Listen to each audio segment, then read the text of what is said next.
estimated the numbers? So according to whoever put the money. Now, according to the experts, this is marble. Yeah, I was going to say.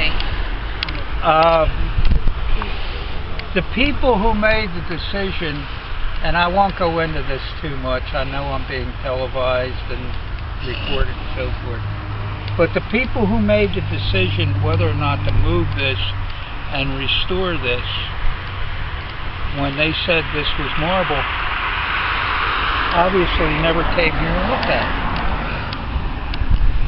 it. So what can you say? You know? This was restored as a Girl Scout Gold project using beautiful stonated Sears outdoor top-of-the-line paint about 20 years ago. And it's sort of like, it's given up the ghost. It needs another coat. But they did a pretty good job.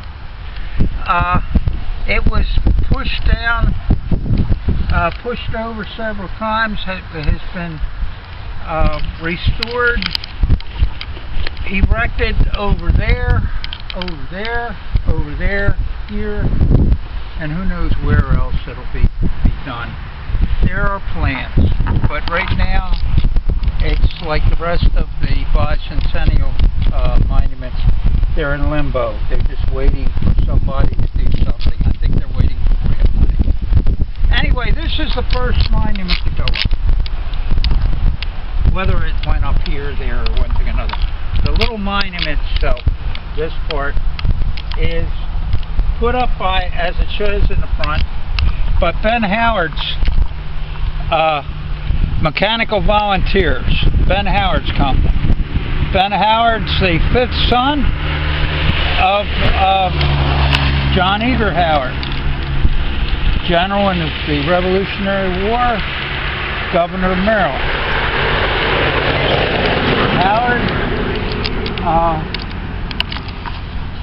Howard and his men accounted themselves well here and further up in the main battle.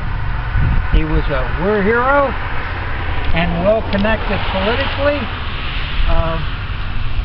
and family-wise. So eventually by the 1830s, 1840s, Ben Chew Howard would be in charge of the Maryland militia.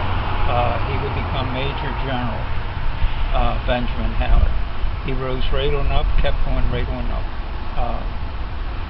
He survived and did well.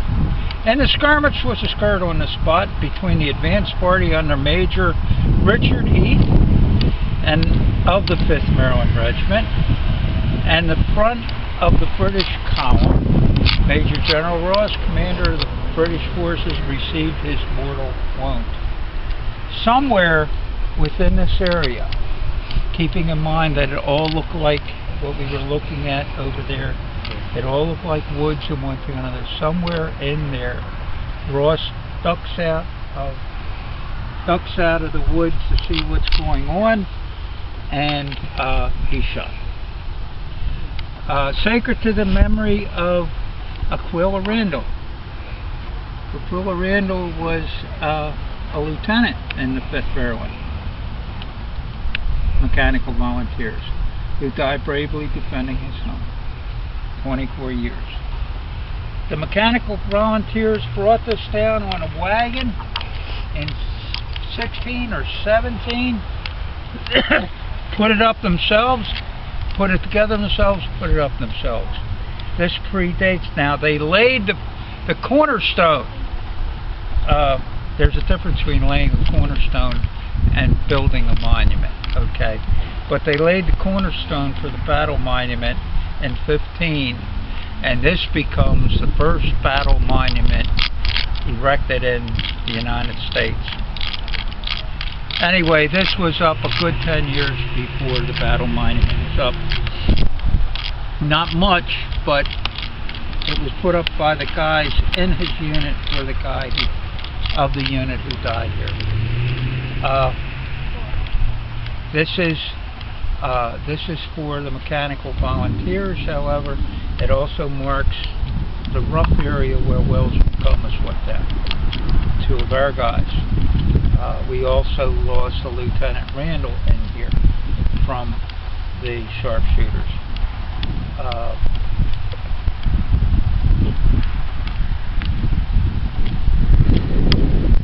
Battle of Godley Woods. We were sent out very, very early on the morning of the 12th in advance of the party that's camped back there a mile. We're sent down around, all the way down, another mile down, almost to Wise Avenue, down the end here. You got that Godley Woods on one side, and you got Marsh on the other side of the road. And then at the end, you got Marsh on both sides of the road, and you got a bottleneck. And it's a beautiful spot for an ambush. You put your guys in the woods, and you got open field of fire, and they got to come down the narrow road. The only trouble is, they're waiting, and the British aren't showing up, and somebody spreads a rumor through it just goes through the outfit that the British have decided not to come up this way, but have come up Bear Creek and landed up behind the main lines and have cut them off. And if they don't hurry up and get out of there, they're going to be cut off. So without firing a shot, without any of the other stuff, bang, they decide to get back to the main line before they're captured. So they turn around and start coming back up this way. And they get back up past here, and they walk another mile into the American lines, and Stricker's standing there looking at them and what's going on. And, well, we heard, and it was like, why didn't you stay down and do your ambush? And he's like livid. And here's where the history books pick up. Heath, his adjutant, his aide-de-camp, Heath, who's pretty trusted adjutant. You know, adjutant's the guy that stands there, that the boss looks over and says, get that guy, right? He comes, right. He's adjutant. So Heath, as they're standing there and Stricker's proceeding to chew the rifle regiment out, here comes one of the scouts riding up the road. What's the word? The British column has stopped, and it is all the way down past the ambush spot. There's the whole column stopped, and they're eating breakfast in the Gorsuch farmyard. They're what? They're eating breakfast. They've decided to stop the column. And it's like, not only can we not get a decent ambush going, but we got no respect from the Brits. And before Stricker can react strongly, he says, good, maybe we can save the ambush. Let me take them back in. Stricker, for one, probably just getting himself under control. Go ahead, do it. He calls for volunteers. May or may not. It would appear to me they took one company, and this is theory.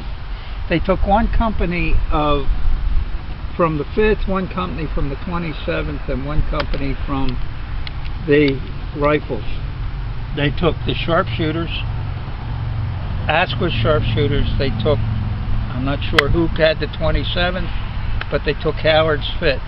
It would appear it would seem like they would probably have taken the light infantry companies from the 27th and the 5th. Seems logical, but we're not sure. Anyway, these three companies come roaring back down here, about 150 men, and they come down a dirt road, same woods, come winding down. Oh, and they took an artillery piece with them. Seemed like the thing to do at the time. And they're trudging down the road. Unbeknownst to them, the column had started moving up and up the road. And the first thing you notice when you look at the column, you realize that no way they could have got away with the ambush that they had planned, because there's three guys walking along watching, and 100 yards behind them is maybe 15 guys spread out, and behind them another 100 yards is another full company. There's no way you could have surprised these guys. You might have got the first three, but that's about it. They were walking